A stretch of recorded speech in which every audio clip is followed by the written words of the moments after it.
Hey guys, welcome to Deep in the Plus. I'm Rob Whiteside. This week we're going to be talking about all the things coming to Disney Plus. They made an announcement last week that 100 plus things are coming. We've got 60 plus series, we've got 40 plus movies, some of them theatrical, some of them Lucasfilm, some of them Marvel. All of them we're going to talk about here tonight with our illustrious panel and also Tom Corliss. So here's Eric Wolf. How's it going, buddy? It's my mic. It's my mic. Pretty good.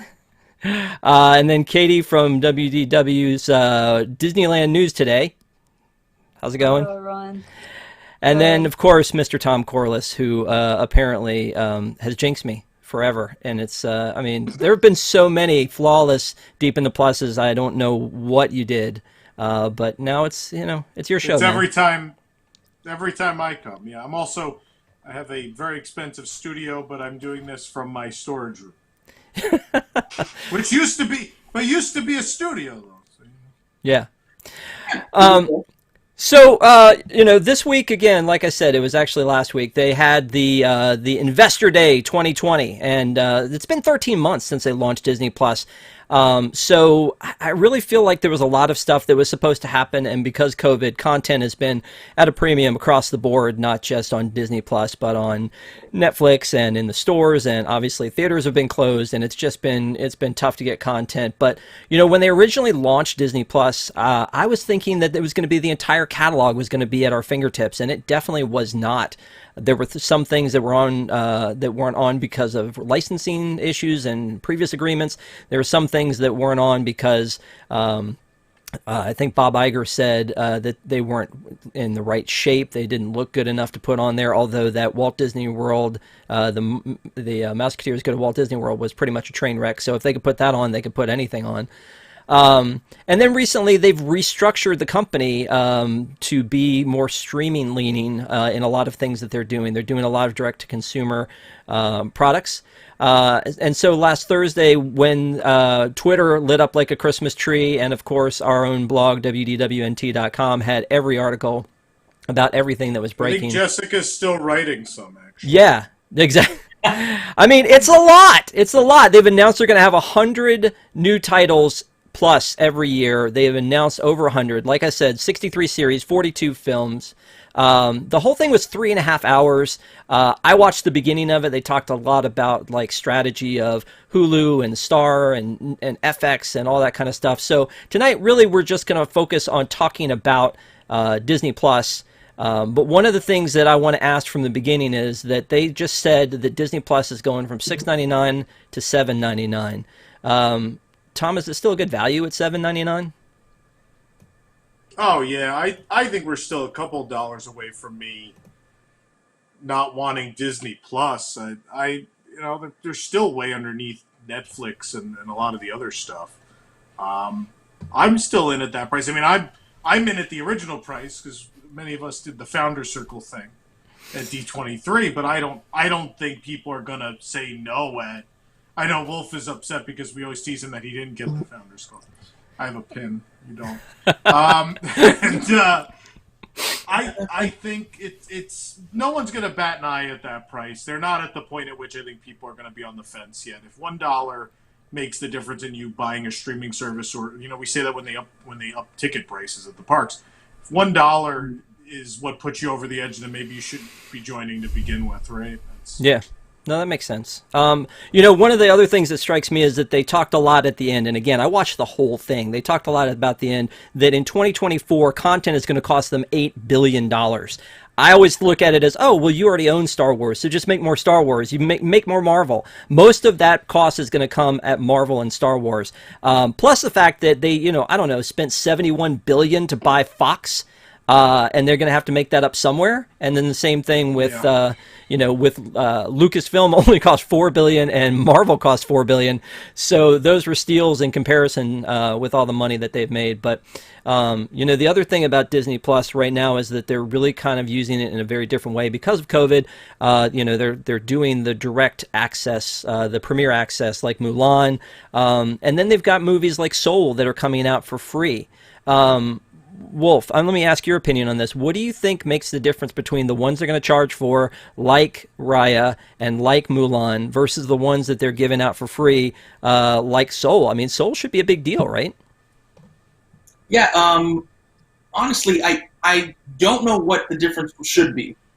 I feel like, at least I hope it's not because they think it, on their end, that Raya and the Last Dragon is going to be a better movie than Soul, and why they thought Mulan was going to be a better movie than, like Onward and Soul and all these other ones. But just like on a consumer level, I honestly don't know. I feel like also Onward, you got Soul coming out, kind of more kids would be watching that. I don't know, like Mulan, yeah, sure, kids are going to watch it because it's Mulan, but it's, I think, geared a little bit higher up in, like, age brackets. But then you get into question with Raya, and let me go back with my original answer of, I don't know. I mean, it's crazy. Like what things go to the theater? Back in the day, they had Toy Story 2, and they were going to release it direct to video, and then they went, wait a minute, we got something good here. Let's put a lot of money in it. They've got movies like Artemis Fowl, which they were like, we'll just throw it up there. We're not going to charge anybody for it. We'll give them a good time. And I think that with Artemis Fowl, I was like, hey, you know what? I'll watch it for free. I'm not sure I would have loved it in the theater. It was okay for free. Same thing, I won't watch that for free. You won't? You're missing out. It's fine. No, I still haven't, and I know I'm never going to that. Mulan, I'm never going to watch. So. Well, you've got different reasons for not watching Mulan, but we're not going to talk about Mulan. Artemis Fowl is just so uninteresting that I will not watch it.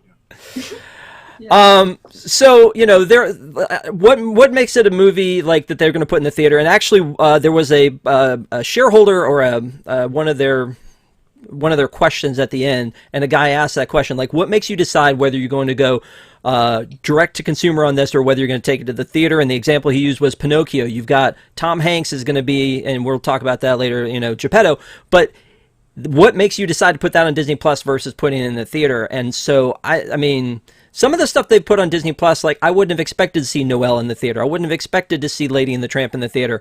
But with something like, with Soul, obviously they can't put it out because COVID. And so they're going to put it out, and it's going to be there at Christmas, and that's going to be great. That's the thing that gets me about, when do you decide that it goes straight to video? When do you decide that it goes straight to Disney Plus and it's not going to be in the theater? Because to me, that's the show, is the theater. Like, that's the big time if it makes it to the theater. Yeah. And then, like that, I feel bad about Raya because, it's going to be day and date, which I've hated the idea of that in the past. Like, even when they've talked about doing it pre-COVID, I hated the idea of them doing something online for streaming at the same time it would be in the theater. So COVID aside, I would love to see that in the big screen, and I feel like the more that they give the opportunity, the less chance that we're going to have. Like, I feel like maybe it could be the death of theater. Do you agree, Tom? I think there will always be people who like going to a theater. I am one of those people. Is it going to hurt the industry? It absolutely has to. I mean, sometimes even those of us who like to go to the theater might just be like, well, I'd have to put on pants. So, I mean, to the previous question, how do you choose? I don't think there's a choice right now. I think you have a slate of films scheduled for beyond 2020 that you are not willing to move anymore. And so you have this movie Soul that's ready to go, and it's like, well, and we got Raya breathing down the back of that is another animated movie. We got to clear these from the slate. What are we going to do? Well, let's just sacrifice Soul. It's a very fitting thing the company usually does. We'll sacrifice Soul to get Disney Plus subscriptions, and then we keep the ball rolling. Like, we can't push back the slate any further, and it's clear that they're not going to let any Marvel movies go that route, because Black Widow will keep getting pushed until someone's happy, and that's all there is to it. The animated films, they seem to believe, can promote sales more so than box office success, wherein they know the projected box office of a Black Widow is at least domestically $300 million or more. so you have to fight to keep that alive. And the animated movies, you just, well, what did we spend? We spent 100-something million on those. All right, we could kind of recoup that in Disney Plus. Yeah, that makes sense. Using it as an advertising vehicle does make sense for that. So they went on to say that Disney Plus will have 10 Marvel series and 10 Star Wars series over the next few years, as well as 15 series and 15 full-length films that are Disney live-action, Disney animation, and Pixar in the same time frame. You know, they made a heck of a bunch of announcements. And the thing that I also noticed, which, Tom, you and I were at D23, and there were some things that they announced that I couldn't tell by their announcement whether it was a series or whether it was a movie. Like that Timothy Failure, when that was first shown, I was like, is this a movie or is this a series? I'm not really sure. I think they were clear on most things here, but whether it's short form or long form, whether it's a one shot and it's done, whether it's a movie, I mean, I think that a lot of it's still probably in concept phase, as much stuff as they dumped out at the same time. But then the other thing about this is that, you know, they've got to strike while the iron's hot. I mean, Mandalorian is amazing, and so now they're rolling out all these other shows like Ahsoka. So, you know, I'm gonna forgive Wolf on this one because he's not a huge Star Wars fan. But let me ask you about this, Katie. Are you excited about Ahsoka? I mean, she's originally from Clone Wars, right? Yes. So I don't sound crazy. Right. Oh no. I watched a little bit of the Clone Wars, and like I wasn't the biggest fan, but I love Star Wars, but I didn't get that into the Clone Wars. But seeing her in Mandalorian made me super excited to see what they're going to end up doing with that series. So even spoilers.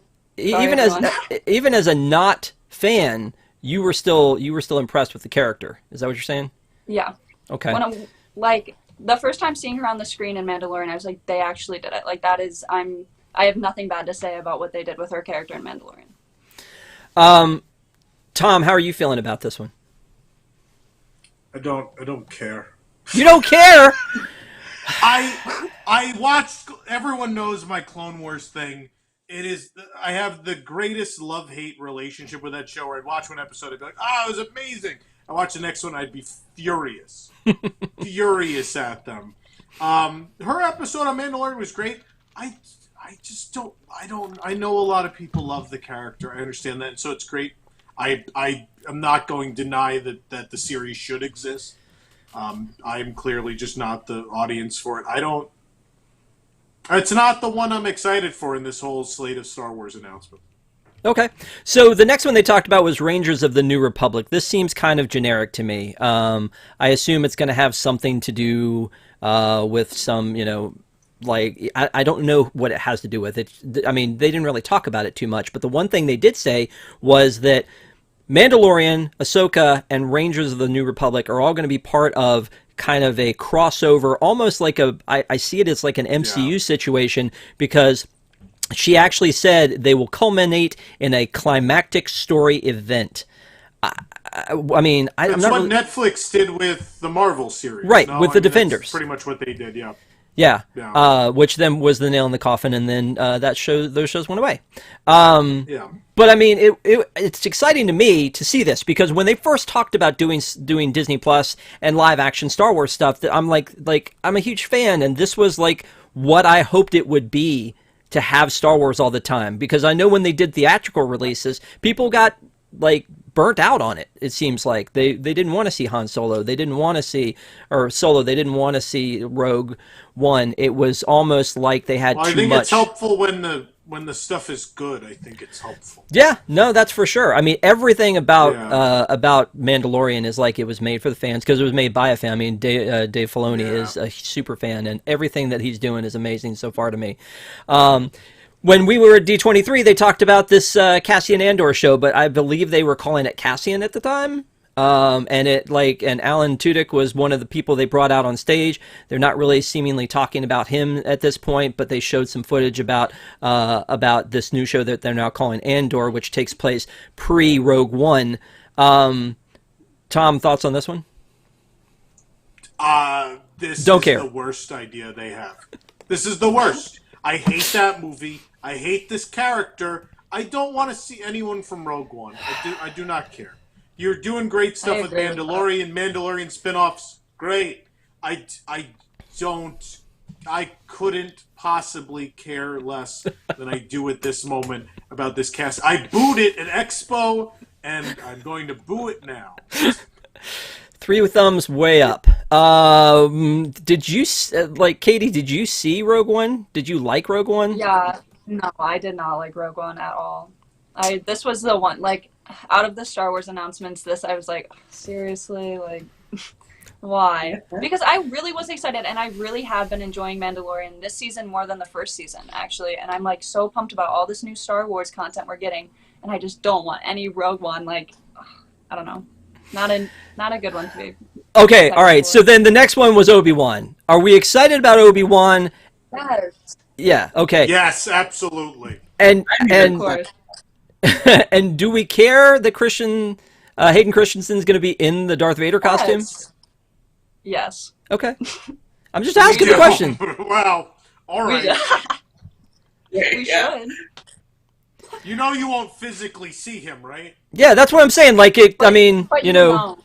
David Prowse, rest in peace. But You know what I'm saying? he's not even the voice, so I don't understand. Has Hayden Christensen's 'Cause career he's gone back that far and- south that he's now just a guy in a suit who doesn't even do the voice? Is that where we've arrived? The only thing I can he's think of back. is if they take his helmet off, you know, more so than they do in the later movies. If they take his helmet off, that you can Please see it's don't. him. But he's supposed to look horrifically disfigured anyway. So why would you do that? I don't know. So everybody seemed excited about this. I'm with you, Tom. It's like he's going to be in the costume. I don't know why you would care that much about it. But Obi-Wan, I'm Maybe definitely he was excited as about. cheap. He might have been as cheap as anyone else to put in the costume, which in that case, sure. Sure. Okay. Yeah, All right, so moving on to the Bad Batch. Like, if you hated Clone Wars before, I'm not sure you're going to be more excited about the Bad Batch.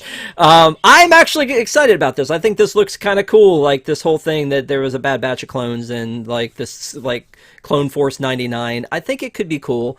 I'm all for more animated series. I actually like Rebels. Rebels was like the sweet spot for me. I liked what they did with Rebels. So I'm up for anything. You know, if they have it and it's kind of meh, then we just skip over it. It doesn't seem to be too important to the series. But I mean, you saw some like Grand Moff Tarkin in there, so that was cool. Star I Wars. think we're gonna get. Can I Yeah. stop on that one for a moment? Absolutely. The thing that intrigued me, if you pitched that to me without that trailer, I would have told you I wasn't interested. The thing that really intrigued me about that trailer was I think we're going to find out finally why they moved from a clone army to Stormtroopers. really not a clone army. Yeah, and that's the thing I want to know. And Yeah.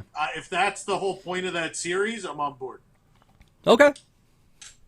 Yeah, I mean, I think that's a good evolution of that, and again, to do another animated series and to keep that going, especially as popular as Clone Wars was, that should be cool. Star Wars Visions, the anime. I mean, it should be cool. I mean, there are a lot of huge fans of anime. 10 different tellings, I guess, of Star Wars stories in anime form. Wolf, would you buy in for it if it was anime? You know me so well.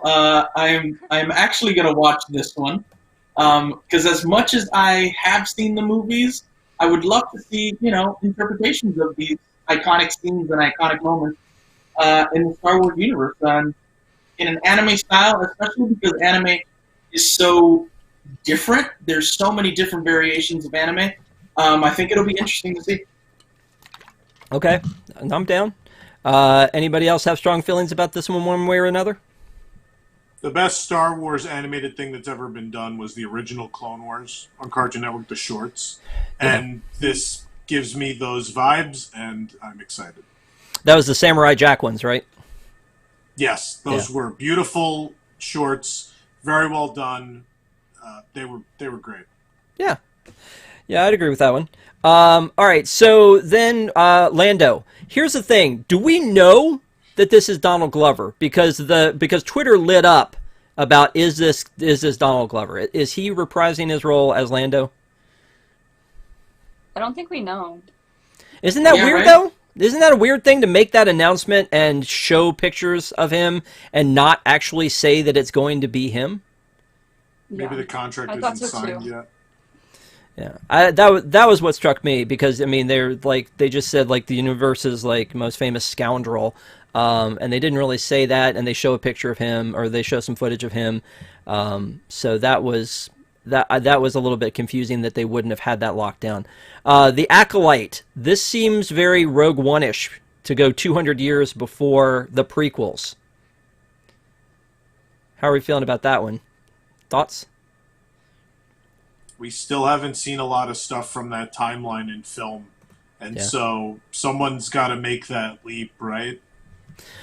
Yeah, my only concern about it is that I don't like the prequels, how they chose to line up with the original series. I don't like, and this is something that I always talk about, I don't like that to make this huge universe that much more connected, that Anakin was the one that made C-3PO. Didn't need to happen. C-3PO could have come from anywhere else. Didn't need to be that interconnected. But, so if you're okay with Boba Fett coming back to life and the Mandalorian eventually ending up driving his spaceship. That's what we're okay with, though. Yes, because that's cool as hell. That's so cool. It's not. It's not the same thing because no, it's not, because the Mandalorian is going around looking for Mandalorian and and other armor and other Mandalorian. He's out looking for that. It wasn't that Darth Vader made C-3PO. If I told you, but before the prequels came out, oh, by the way, Darth Vader made C-3PO. I don't know. I disagree with you on this one. That was stupid. The Boba Fett thing is cool, but we also I like both. But leading up to it, I hope that they don't have to meet perfectly with whatever they're doing 200 years in the past up until the prequels. I hope that it's something Actual Yoda else. will be Baby Yoda. Yes, that's the whole premise. I mean, don't get me wrong, gonna watch it. I just hope that they don't do that. That they tell some new stories. Speaking of new stories, a Droid Story. All I know from this is that they're saying that it is C-3PO and R2-D2. Anthony Daniels will reprise his role, and that it is some mixture between Lucas Animation and sort of the Industrial Light and Magic into something very unique. I just hope it doesn't come off like Polar Express, Robert Zemeckis animation from from those movies. I mean, this could be cool, but we really don't know much about this one either. So before we go on from Star Wars, because there's more Lucas to talk about, the thing that I think stood out too is that there were supposed to be three other movies, another trilogy with Rian Johnson that they didn't talk about at all in this. It seemed very missing from this speech. I can't imagine why. So Taika Waititi is going to do a Star Wars story, but they don't say what it is, and that's going to be in theaters. And Rogue Squadron will be in theaters from the director of Wonder Woman. So I mean, there's some cool things coming to the theater as well, but there's no talk of this other trilogy. So great directors, though, unlike Rian Johnson. And then they talked about this Willow TV show. So Wolf, are you a Willow fan? No. No? Not really. Honestly. Okay. Katie, are you a Willow fan? No. What? No. I'm sorry. Okay. Well, there's going to be a series, and Warwick Davis is very excited about it. I'm happy. I'm glad he's back. When do we get to talk about 3 Men and a Baby? Oh, we'll get there. I'm here for 3 Men and a Baby. So yeah, okay, that's fine.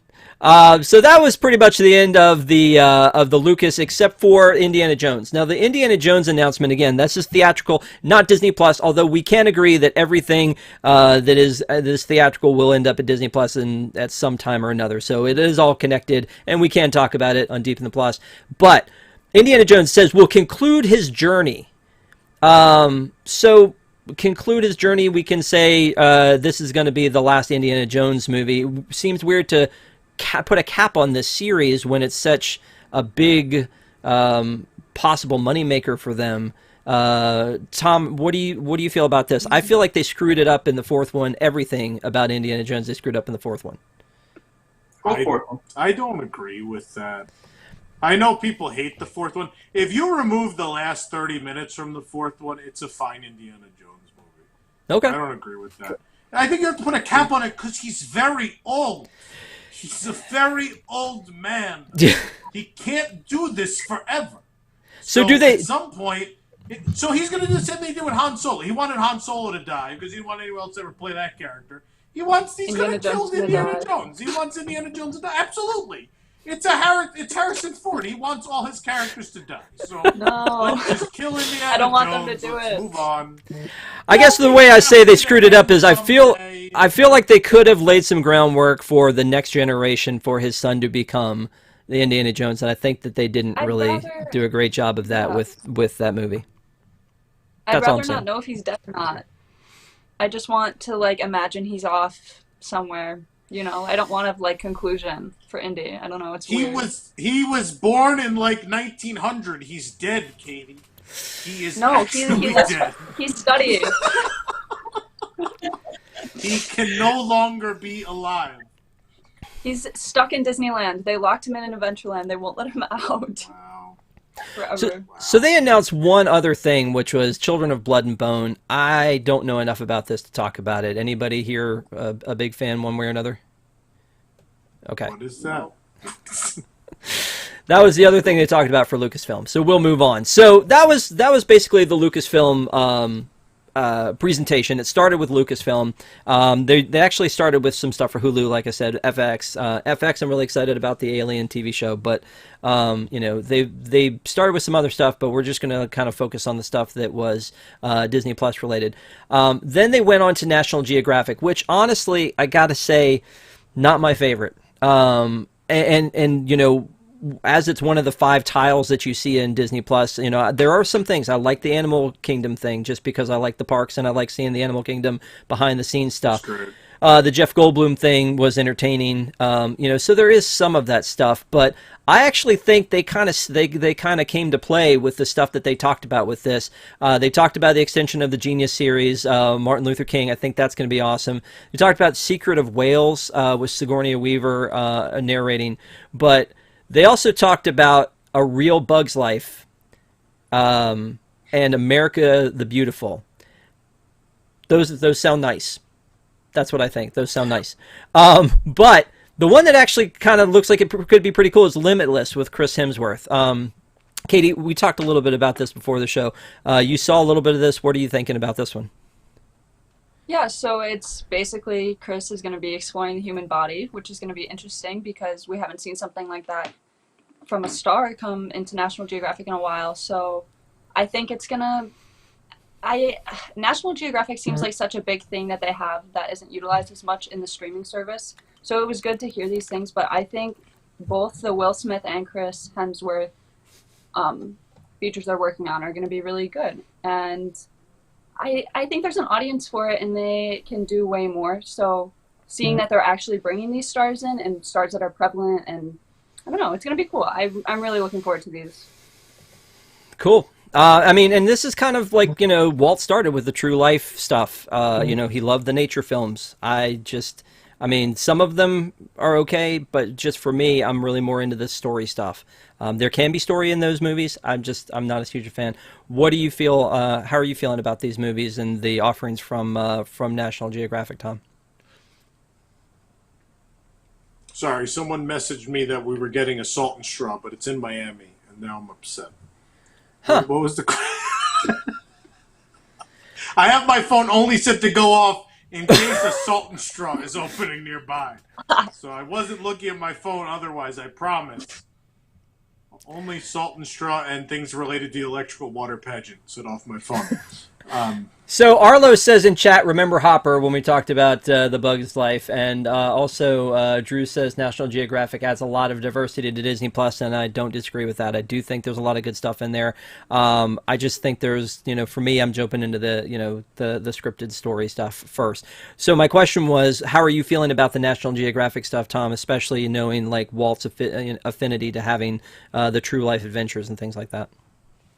I'm glad it's there because, like you said, I'm gonna watch the scripted stuff first, but I like to jump into. I don't know, when you run through everything else, I find that like on Netflix, I jump into a lot of the documentary stuff and that those kind of things, and so that's what I feel like that stuff is there for. Like I remember during the first season of Mandalorian, like you watch a new episode and then I'd watch what else? I don't remember, Imagineering Story, and so there was a handful of things. And then I'd be done with those and be like, well, what am I going to watch now? And that's when I watched World According to Jeff Goldblum. So it's the deeper your library is, the better, and it's good to have different things. And I like, who doesn't like documentary stuff, right? I mean, Yeah. No, for sure. And I do appreciate you bringing up Salt and Straw because now that's all the chat's talking about. So thanks a lot for that one, Tom. I appreciate it.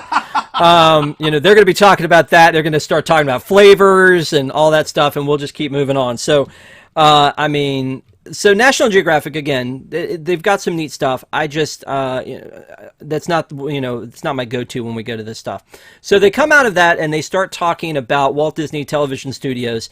And they had a weird transition where, like, Homer Simpson was in there and made some jokes, and apparently Homer is one of the Simpsons were one of the bigger franchises on Disney Plus and one of the most watched. So that's good. That's fun. But they came out and they started talking about these the shows, the series that Walt Disney Television Studios are bringing. And right out of the gate, I'm excited. I'm going to throw this one to you, Wolf. Please tell me that you're a fan of the Mighty Ducks. Mighty Ducks Game Changers. What are you feeling? Oh, he's muted. Hold on a second. Are you muted or? I am. I'm muted. I'm sorry. But yes, I'm extremely excited for this. Ever since there was like rumors of them just even doing it for Disney Plus, I was extremely excited when I forgot the actor's name. When he came back. Yeah, when he said that he was going to come back for his role, that was just exciting. And I'm glad to see, something that was part of my childhood come back in a different sort of way. Because we get like DuckTales and stuff like that that were part of my childhood coming back and stuff like that. But a movie like this and being able to explore it just a little bit more, that's going to be interesting. No, but see, it's a series. See, that's the thing. That's how they get you. That's how they get you, is you don't really know. And it's got Lauren Graham in it. And by the way, again, thanks, Tom, malted cookie dough apparently is the flavor to try, according to Courtney. Absolutely. But I agree with you. I mean, I'm excited about, this coming back. And honestly, when they find him in the trailer, it feels a lot like, I don't know if you guys ever watched the Cobra Kai at all. I was going to say... Did it feel that way? It feels like a complete ripoff, yep. Not that I'm not upset. I will watch it, but I was like, they were like, let's do Cobra Kai but Mighty Ducks. Yeah, that's what it felt like. Lauren Graham. Yeah, well, that's enough, man. That's enough. I'm glad we're on the same page on that one at least. So then they start talking about. Wait, one line I love, which I think kind of applies here. The little kid, when he can't make the hockey team, they're trying to get their own team together, which I think is funny because the Mighty Ducks are the cool ones now, and then now the uncool kids have to get their own team that's not the Mighty Ducks. I don't know how that's going to work out. But the one kid says to the other, I have really more of a podcast body. What? Yeah. That was awesome. I love that line. That's got me bought in right there. They talked about Turner and Hooch for a hot minute with Josh Peck. Yes. You're excited about that one? I love the original so much, so I'm very excited. Can we get a Tom Hanks cameo in this one? He's doing Pinocchio. Why can't he do this? Yeah, he'll just swing by. And then the final one is that they talked about for these new series is Big Shot. David E. Kelly, John Stamos playing the NCAA basketball coach that gets bumped down to somehow have to coach a girls' high school basketball team. It's Yvette Nicole Brown is in it. Adam Arkin.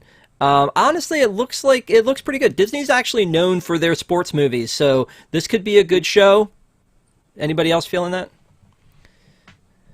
Yeah, I think it's gonna. Sports things are great. Yeah. Yeah. Then they moved into the stuff that I'm a little bit more excited about for this the series is Beauty and the Beast, the prequel series with Luke Evans and Josh Gad. We knew this was coming. New music from Alan Menken. And Katie, you're laughing. I think as Katie and I both shook our heads as soon as you're like, I'm We both excited. had We're the just same like, mouth. Oh, that's right. Okay, so I know. Katie, tell us why it's going to be awful. Happily, I will. I don't know. I did not like the remake at all. I did not like the live action film, so it's hard for me to be excited for this. Do you like any of the live action movies? Whoa, that's a long pause. I thought Jungle Book was okay. I thought Mary Poppins was I like okay. I Jungle did not like Lion King. Mary Poppins is a sequel. I did and not also like the original Pete's live Dragon. action. Yeah, like Yeah, I feel you. Yeah, so no. I feel like it's one of those things like liking a live action Disney movie doesn't equate to I want to see a series of a prequel to that Disney live action movie. Like Yeah. no one wants to see this. No one cares. I think like the only thing that I'm excited about is to hear the songs. But if it's just them two on the show, I really don't care, honestly. But yeah, that's Yeah. Fantastic. Okay, so Rob's excited. I am. I like things. Swiss Family Robinson. This one seems to have come out of nowhere. I mean, are you guys excited about this one? Can I address something? We're getting a remake of a movie that no one even watches anymore, and I still don't have a 20,000 Leagues Under the Sea. What is wrong with all of you? Why do I not have 20,000? You are remaking Three Men and a Baby. Hocus Pocus is getting a sequel. I can't have a movie with a giant squid? People don't want to watch a giant squid attack things? Come on. Maybe we could get a prequel when he's a baby squid. Hashtag baby squid. Better than Baby Yoda. I will buy all the baby. I'll buy the baby squid spirit jersey, the baby squid lunchbox, baby squid turvis, baby squid everything. Yep, let's do it. Frogs. Let's make it happen. Baby squid Crocs. Yeah. Okay. So, Swiss Family Robinson, why this? Why now? Like, I'm not really sure. I don't. And as a series, They spin a wheel. It's a big wheel. yeah. Of things they've made before, and they spin it. And it's like, oh yeah, that thing. and it was 20,000. Oh, it's Swiss Family. Oh, ooh. Just missed the dollar on the wheel. Yeah. Bum, bum, bum, bum. All right, so yeah, it's kind of a bummer, right? So I don't really know how I feel about that, but I know, okay, don't really care what y'all think about this, but Percy Jackson and the Olympians, I'm very excited about this one because this whole series of books, I thought was amazing. Yeah, and that's what it is, really, right? It's like a reboot of like, hey, we kind of didn't go where we were supposed to go with this. No one seemed to be happy with the original series, even the author. So I'm excited to see them actually have this with some oversight and maybe do something because I think this is a great brand for them. Hyperion Books already owned the series. They got it back. I mean, I'm excited about this one. Anybody else excited about this one? I'm excited to see what they do with it because I agree. I think it fits, and I think that yeah, if they can do it correctly this time around, I think it'll be a hit. Honestly, but yeah. Okay. And then the Mysterious Benedict Society with Tony Hale, to me, has some serious Wes Anderson vibes. Just the bit that we saw, it looked very quirky. I mean, I'm definitely willing to watch this one, but it definitely, I don't know enough about it. I know this was based on a very popular book, but that's all I know. So yeah, that was a great one to end on. That was the actual end of the series for Walt Disney TV Studios. So then they went into the Walt Disney Motion Pictures, which again, to me, how do they? It goes back to the whole how do they decide what is to be made, and they've got so much to choose from between all the stuff they just bought from Fox, all the stuff they have in the catalog already. Why, Tom? This is for you. Why Three Men and a Baby?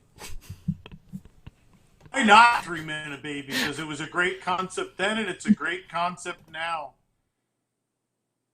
I don't see why not. It's a good idea, and Hollywood has no original ideas left, so we just got to remake everything. So if we're just going to remake everything, I like Three Men and a Baby. It was a good movie. Okay. Anybody else? 3 Men and a Baby? Zac Efron. So, Zac He's Efron. had a string Yeah. of good comedies. I feel the exact same way, and yeah, you add Zac comedy Efron to powerhouse. that, and I think after correct. Are we He turned losing into a Wolf? robot. And I think, giving him this we haven't seen him in yet, I think would be an interesting. Okay. No. You're going to have to refresh, my friend. We're not talking to you anymore. Hocus Pocus 2. Man, he loses out on talking about Hocus Pocus 2. I think that one's going to be pretty interesting. Obviously I don't know what they're doing with it or if the Sanderson sisters are coming back strong. Tom was worried about you while you were gone. I'm here. Anybody want to talk Hocus Pocus 2? Can we talk about the title? Someone titled their post, "Shut up already, they're making Hocus Pocus 2." And those are my feelings. Okay. They also talked about a sports movie called Safety that's out now, and then about 3 more sports biopics that are coming out. The Greek Freak, Keenan Lowe, and Chris Paul. And then Flora and Ulysses.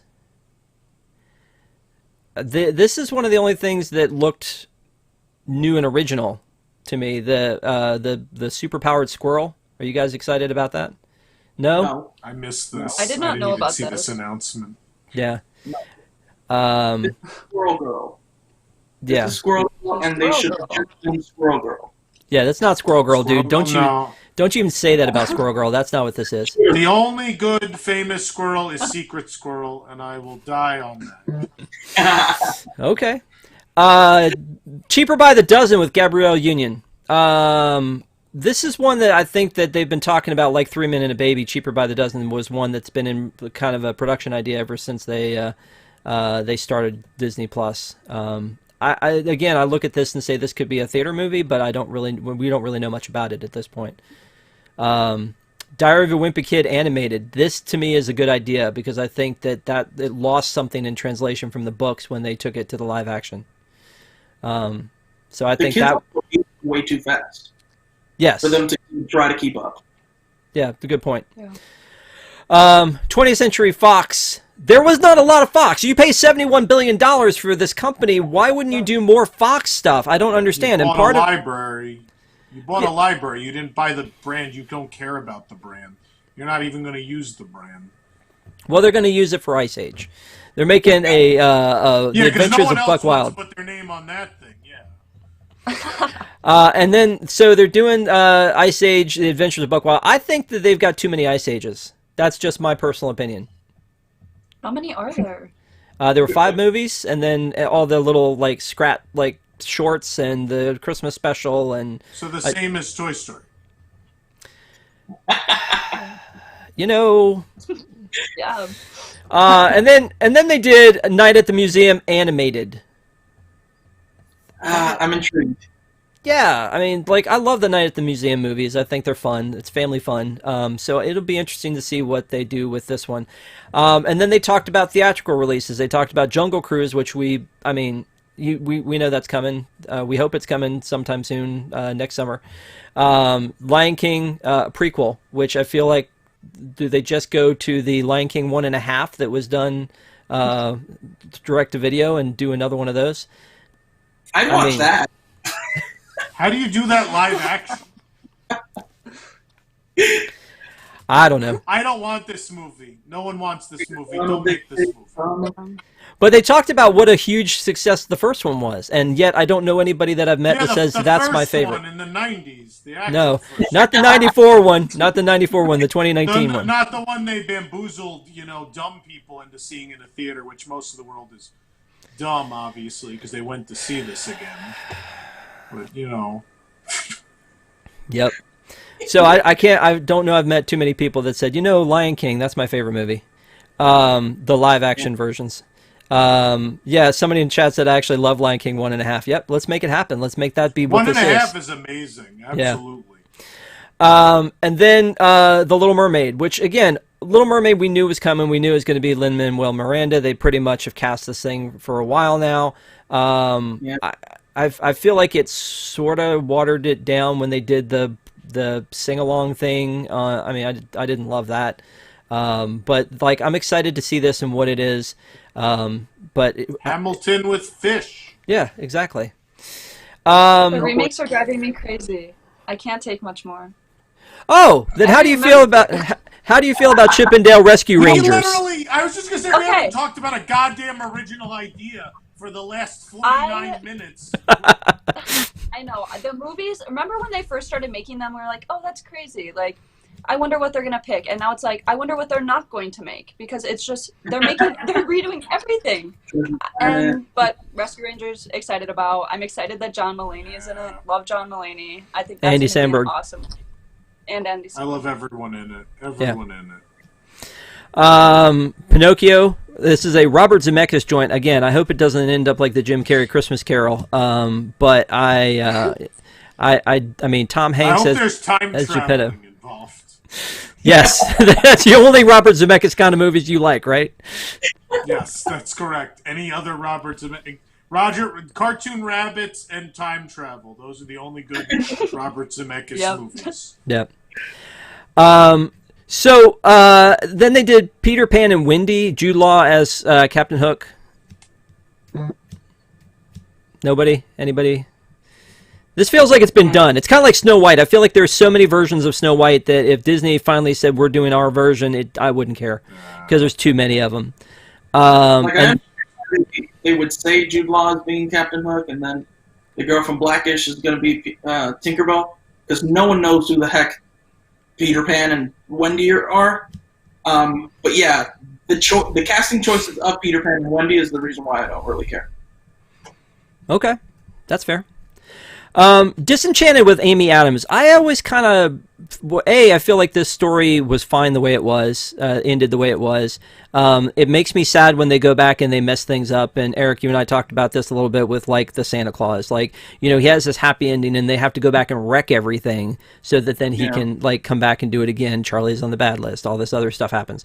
Like, so Disenchanted, you've got to know by the title that things are going to just get like wrecked for her and her happy ending. So I'm excited because I like the original one, but I'm kind of not really excited because I know that she has to have like a horrible second act to make this movie make any sense. Yeah, I feel like it's gonna God, be. I love that movie. What, Enchanted? Yeah. Oh, it's one of my favorites. Absolutely. I agree. Yeah, I think Giselle should be one of the Disney princesses. I think that was a really good movie. Let me ask you this question. Who on this panel asked for Sister Act 3? It was Wolf. You asked for Sister Act 3. The panel didn't ask for Sister Act 3.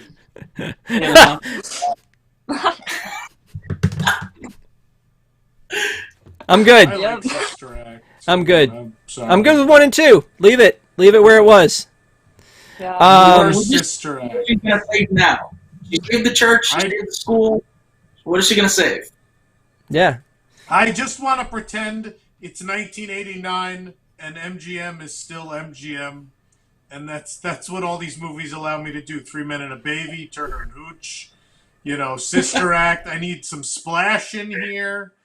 Let's just bring them all back. Splash. You know what though? I feel like they said they were going to do a Splash remake at some point, didn't they? They absolutely did. Cool. Yeah, pre-Disney Plus, yeah. So I mean, don't count it out yet. It could still happen. Give them another 2 years, they'll make it. They only need to make 100 movies a year and TV shows a year, so they got to come around with it sometime. And then run out of stuff. The final thing that they talked about was Cruella, and I feel like they were very vague about if this is a theater movie or if this is a Disney Plus movie. It'll probably be Plus. I don't know. I feel like it was originally designed to be a theater movie, but again, It was. Yeah, but Noelle. I mean, she's. Yeah, but she's a genuine A-lister, so I feel like they're gonna end up being forced to put this in a theater. That's just my theory. Okay. That's a good one, though. So that was the end of all of the Disney rundown from Disney Television and from Disney movies. Before we get into the animation, I do want to ask if you guys are watching, and we have 108 people watching right now, if you guys could give us a like on this channel and a subscribe, we would love it very much. We want to make sure people can find us moving forward. WDW Entertainment channel. This is a new channel for us. We're still young. We're looking for, like, I think 106 to get to 1,000. So anything you guys can do, just throw that subscribe down so you know when we're going to be talking about stuff. Deep in the Plus, Geekly Kingdom. The RPG, all these are going to be on this channel. We got a new show. I think we're announcing. Wolf, are we announcing that Thursday? Tomorrow? Yeah. I think we're announcing a new show Thursday, a new limited series that I think people are really going to like. So make sure you watch News Tonight Thursday, and we'll announce that. Yep, absolutely. So, again, just like and subscribe. We appreciate it. And so let's move on now to animation. I love the animation stuff. Except I am disappointed that Raya and the Last Dragon is going to be on... I mean, this is going to be the 59th full-length animated feature, and it's going to arrive on Disney Plus and apparently in the theaters at the same day, March 5th. I'm disappointed. I want this to be a theater movie. I want them to hold it off and it to be a movie that you see in the theater. I mean, it's going to be one of the Disney classics, and it just feels like a miss it not being there. Like Mulan, okay, I get it. I mean, it was a live-action remake. There was a lot of stuff around that movie. Okay, we need to get it out. What it deserved. Ouch. But for this one, I feel like just from the time we saw it at D23, I've been really excited about this movie. It looks fantastic. It seems like it fires on all cylinders, has something for everyone in it. Just looks beautiful, and I just hate to see it get like that whole day and date on Disney Plus and on in the theaters. I wish they would hold it off for theaters. Yeah. But maybe this is like the thing we don't know, because this has never happened. The thing we don't know is how that relates to the strength of an intellectual property for the company, right? So we don't know what that means. You would think it means that more people will see it. It's available at home. So you would think it's more accessible to people. I mean, they're going to do the Premier Access, which is going to be $30. But shortly after, it's going to be on Disney Plus. It's one of the newer releases. So it'll go, I assume, 90 days, whatever the number of days is. That sounds about right. I don't know what. Yeah, something like that.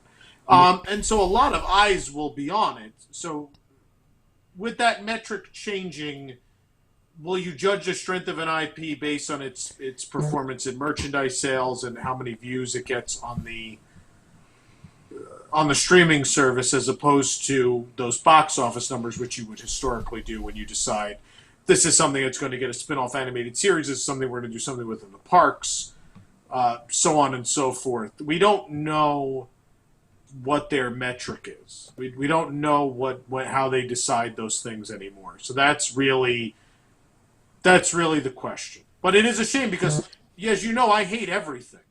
And we went to D23, and Soul and this had extended previews, and I sat there and I went, I want to see both of these. I hate everything, but these look very good.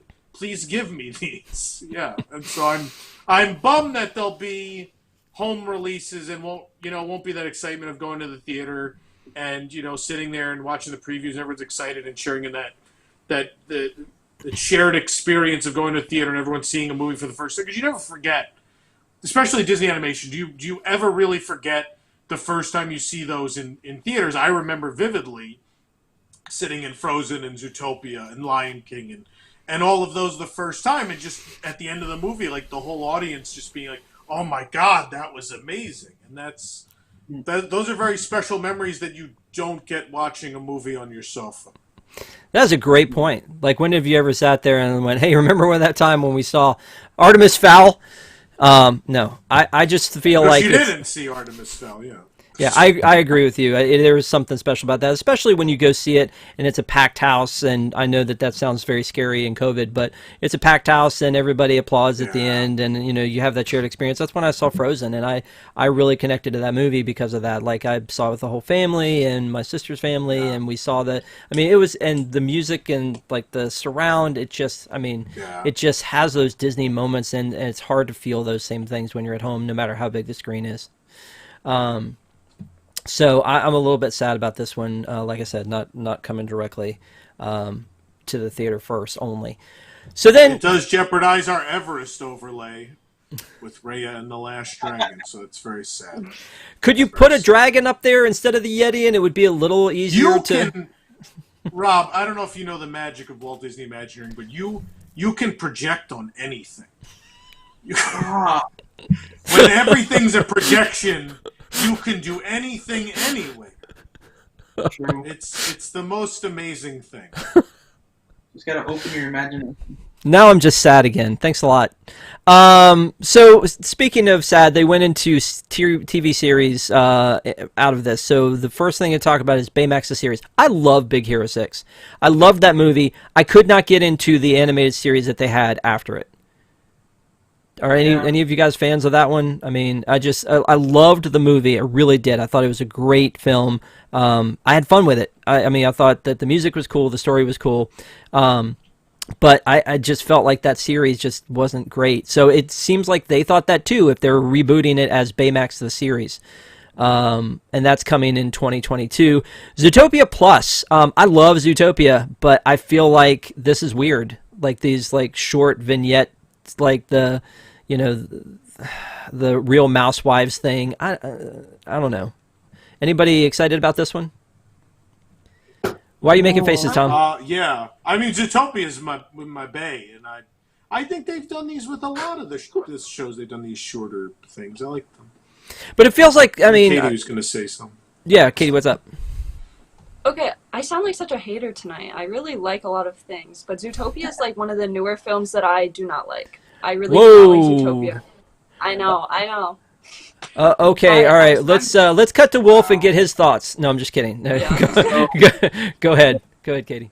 But I think this is just a weird way to go about doing a series for this film, because the two main characters are so lovable. Like, those two characters were what drew people to the film. Like, they have this whole town and it's cute, and they have all their characters and they're cute, but are they going to be able to pull off a series from just that? Yeah. And it seems like this is one of those short form series too, so that they're just doing a little bit of it. I wonder about something like this when you sit down and you do a pitch meeting, why they didn't do a Zootopia 2 instead of doing this series, and maybe they still will. Who says they're not? I don't know. I guess I just feel like you have those ideas. They're building a themed land in China. There's no way there's not a second film, right? Okay. We're getting primed. This and Moana, we're getting primed for. Gonna take over all our parks. You better be ready. Speaking of taking over the parks, Tiana, long-form musical comedy series, 2023. Oh, what you got there? You got some Splash Mountain merch behind you? Yes, I do. Oh, wow. So like the Tiana series again, I love this movie. And I always thought, wouldn't it be great if it had a log flume attraction based after it? Dreams are coming true, so that's great. Whatever makes Randy Newman relevant is good with me. My daughter, this was one of her favorites, was Tiana. So what were you gonna say, Katie? I'm excited for this one. I think it's gonna be cool. Okay. Yeah. And then, then they've got Moana, the series. Now, when we're talking about all these, Baymax is 2022, Zootopia 2022, Tiana 2023, Moana 2023, and then there's the, I'm going to butcher this, Iwaju, which is, this one looks very interesting to me because this is the only one that's an original. And I think so it's shocking that there's an original. Yeah, no, I agree. Not bad shocked, but shocked. And in the same way that animated movies were getting the live action treatment, it feels like then all the modern animated movies are getting the series treatment. So I mean, is there one of these that stands out for you among all the rest, Wolf? That like Baymax, Zootopia, Tiana, and Moana? I think I'm most interested in Tiana, just because of the fact that I would love to see. That's not right. Tiana the frog. So honestly, yeah, that I'm excited for. Baymax, I'm also excited for. I really love Big Hero 6, and I guess Moana to an extent. But yeah, Zootopia Plus is the one that's out of the four on the bottom for me. Okay. Tom, what do you think? Which one are you looking forward to the most? Zootopia Plus. I don't agree with the assessments everyone else has made because I think the strength of Zootopia. I mean, the lead characters are great. The strength of Zootopia is the comedy, and I think the comedy comes from putting the animals into scenarios that we experience in city life, and that's what I think the charm will be of the series. Is there's a lot of fodder for these very short form comedic vignettes. I like that. The other things they're forced. You're stretching out the story as opposed to Zootopia, where you're just exploring more of the city, which has a lot more to be explored, I think, as opposed to, like, the story continues in Zootopia, right? Like, they, at the end of that movie, are cops on the beat in the city. The story continues. The other stories are pretty much done. I guess Big Hero 6, no, I agree, Big Hero 6 got more to tell, too, but otherwise, the story's done with the rest of them. But from what they were saying, it doesn't seem like we are going to be following them. It seems we like don't need to, though. The city is such a star in itself that we just need these weird comedic animal vignettes that mirror real city life. I think that's all there is to it. Like, Rob, what did you say? Oh man, the thing with the possum. The what? The Real Housewives. The Real Mousewives. The Real Mousewives. Yeah. So it seems like it's stuff like that personally for me, I'm just like, nah. Yeah, and one's a dance competition, and then whatever the thing is with Flash. And again, I don't know. I mean, this seems to be a very self-contained little bit to give people a little taste of Zootopia. But we're talking 2 years down the road for this. So I guess anything could happen. But it seems a long time to wait. I mean, I get that animation and it's in its good form takes a while to do. But if there are 4 episodes and it takes till 2022, it seems like a while. I mean, that could be only 13 months away, right? Because I remember WandaVision when they said it was getting pushed to 2021, everyone freaked out. But now it's it's January 15th, so yeah, may not be that far away. All right, Katie, what's the one you are looking forward to the most? I think I am. I thought I was looking forward to Baymax the most. I was super excited about that because I love Big Hero 6 and I love the setting, and I just love that film. I love the way it ended. Sadly, I did not like the animated series they did afterwards, so I was excited to see, maybe this will be a little bit different. But I really am excited for Tiana. I love that movie. I think the characters are very memorable and have a good place in the Disney family already. So it's kind of scary, what are they going to do with this series? What is it going to do because the story's progressing not only in a new series but also in our parks. So it's going to be interesting to see how they relate it and what's done with it, but I'm very excited for it. Cool. Okay, so then they went on to talk about the theatrical film. The 60th feature is going to be in fall 2021 in Encanto with Lin-Manuel Miranda, which is how she said it. I looked at it; it looked like Encanto, but Encanto is how Jennifer Lee said it. So, what are you guys? I mean, there's a lot of Lin-Manuel Miranda. How does he have time to write all of this music for this and for the Little Mermaid? Well, when all your music is the same, it's pretty easy. Yep. Wow. Yep. Wow. I hope all your Salt and Straw people in chat come at you about that, because our people are Hamilton people. Just saying. Just putting that out there. I like Hamilton. You do have to do something different, though, every time you do something. You can't just keep doing the same thing over and over and over.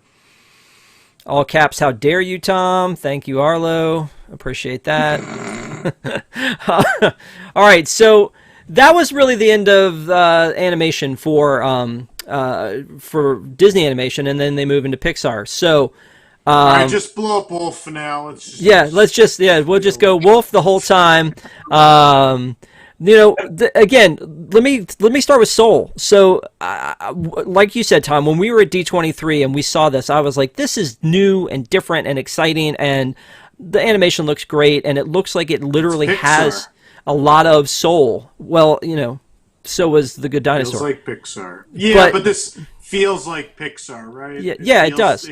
It's a thing I wouldn't necessarily, if you read the description of the movie to me, I would not want to see it. But knowing it's Pixar, I will go to see it. Like that's how you know a Pixar movie is going to be great. When you wouldn't go see it based on the text synopsis.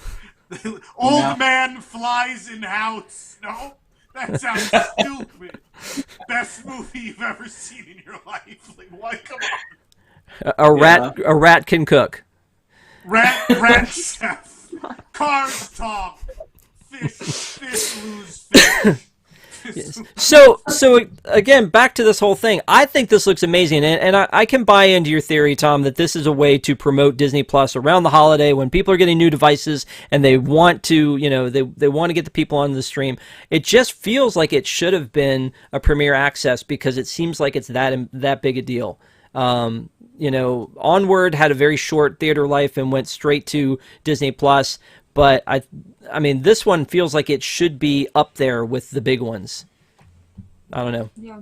I mean, don't get me wrong. I don't hate that I can sit at home in my pajamas on December 25th and watch it. That's kind of going to be kind of cool. I just miss that theater feel. It's a hard movie to market, right? Yeah. Like it's an abstract idea. Let's just say it. It has an African American lead. The last time they did an animated movie, the movie didn't do well. Princess and the Frog did not meet expectations financially. It's a wonderful film, but it didn't perform the way they expected. And it's great that they're telling diverse stories. It's great that they're doing different things. But in the end, the honest truth is I think they're still a little hurt from 11 years ago when Princess and the Frog underperformed. And so I think there's a fear. I think there's a very big fear that this movie isn't terribly marketable. Mm-hmm. Which I think is why we see a lot of the Soul World in trailers and stuff like that. They try to mix in like the real world, but they're leaning heavily on that Soul World and like, look how cute he is. Yeah. He's blue, kind of thing. Look at this cat. Yeah, exactly. Look at this cat. Look how cute he is. And like Tom said, like Princess and the Frog didn't do as well, and that was an African American female. We have an African American male now with this movie, and yeah, it's just a difficult thing to market. But I think giving it away on Disney Plus is going to be a better way of doing it in the long run, I think. Okay. So then they started talking about the Spark Shorts. I love the Spark Shorts. Burrow is the new one. That apparently was supposed to play, I'm guessing, with Soul maybe in the theater because they said it releases day of with Soul. Inside Pixar, there's going to be more of that coming, and then Pixar Popcorn. That was a real quick little throw that they put out there. That seems like just a bunch more shorts based on Pixar movies, right? Yeah, essentially that's what it looks like it's going to be. Yeah. Yeah. That's coming in January. Doug Days is coming 2021. That one I'm not really sure. I mean, it looks cute. I liked Up. That's, it looks like the puppies. They have puppies. That's a good thing. But I don't really know much else about this series. And then Cars, the series. Didn't they do that with all the Mater shorts? Like, wasn't that already a thing? How dare you? How dare you? Give me more Cars, please. Let's go driving. Since Cars Land won't be reopened by then anyway, just give me more cars on my screen. 2022. Oh my god. Katie's like, I can't. I think I just made Katie cry on camera. Ah. No, God. You know what, Tom? That was one of those when you were talking about marketing. Like, I feel like Cars, like, I wouldn't have thought that an entire land to Cars was going to make a lot of sense, and it just did. With the IP, and so it'll be interesting to see, what the next one is like that. But I love Cars Land. Like, I wouldn't have said Cars is my favorite Pixar movie, but it's my favorite land. I think, it's amazing. Your favorite band? I think so, yeah. Like we spent a lot of time there walking around, and just the details, and it's just I kind of love it, It's especially my favorite. Yeah. especially the overlays that they do. I mean, just to take what I already love and then make it all Halloween or all Christmas. That's fantastic. The Halloween It's overlay is so awesome. perfect. Yeah. So I mean, perfect. I have basically eaten at every cone, and I have like every sipper, and I have every stupid hat, the tire, the cone, like the whole thing. I bought in hook, line, and sinker. I'm all about some Cars Land. I've had So every food item ever served in that land. Seasonal, doesn't That is- matter. I've had every food item. yeah, I mean, I had a meal with Tom Corliss at Flo's, so that's really what sealed the deal for me. Is that That's I my got restaurant. interviewed by I do Tom. job interviews at Flo's. Yeah, I was gonna Yeah, say. I got That's hired. usually where I do job interviews. so We good. sit on the back porch. I eat my turkey sandwich Yep. and I interview people. That's what I do. Yep. It's just so neat. Anyway, so the next one they talked about was an original Win or Lose long form series. This looks interesting to me. It feels like a sort of like a Groundhog Day thing, because the concept is they're going to take the same situation and show it from different points of view during the series, so that if it's a room full of like the four of us, it's everybody's opinion. Each one has their own point of view as it goes through and how things went. I think the show went great. Tom thinks it could have been better. Stuff like that. But so I'm really, I'm excited about something original. We've talked about that as we've gone through. So much of this slate has just been sequels or retellings or prequels, or this is original. And the two studios you want to see something original from, right? Pixar and Walt Disney Animation. There's no other division I want to even try to do something original, because if live action does something original, I don't care. Like, there's a good chance it's going to be junk. But if Walt Disney Feature Animation or Pixar are doing something original, I am willing to take that journey, because I know they will not let me down. Yeah. Yeah. No, I agree. So then with theatrical releases, June 2021, Luca. I mean, it looks okay. I mean, and like we said, it's My Pixar. paisan. Did It's about time we had an Italian Pixar movie. About time. Okay. What were you gonna say, Wolf? The animation style for this looks interesting to me, because they're very the two boys are very stylized. Because we've seen Pixar do humans before, but if you kind of look throughout all Pixar movies, all the humans pretty much look the same. This is very, like, I guess, quote unquote, like cartoon or cartoony. Which Was it La Luna like that? Yes, exactly. Which is the Yeah. person who's directing this film, anyways. So I'm extremely excited just to see something different as well.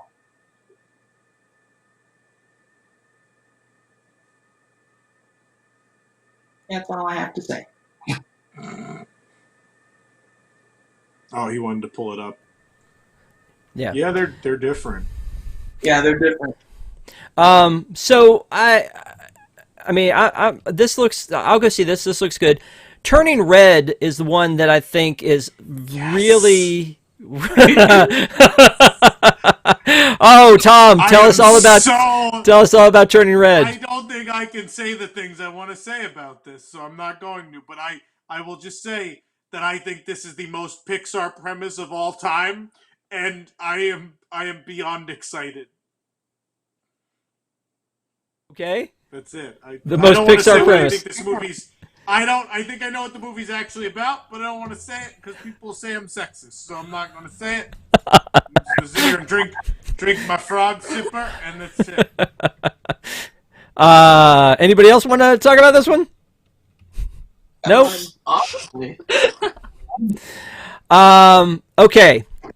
So. Oh, we're not going to talk about it? Okay. I think we'll make it great, and I'm excited.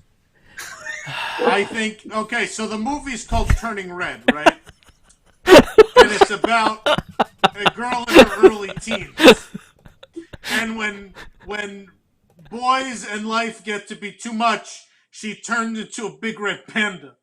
And so I don't think I need to spell out what I think this movie is about.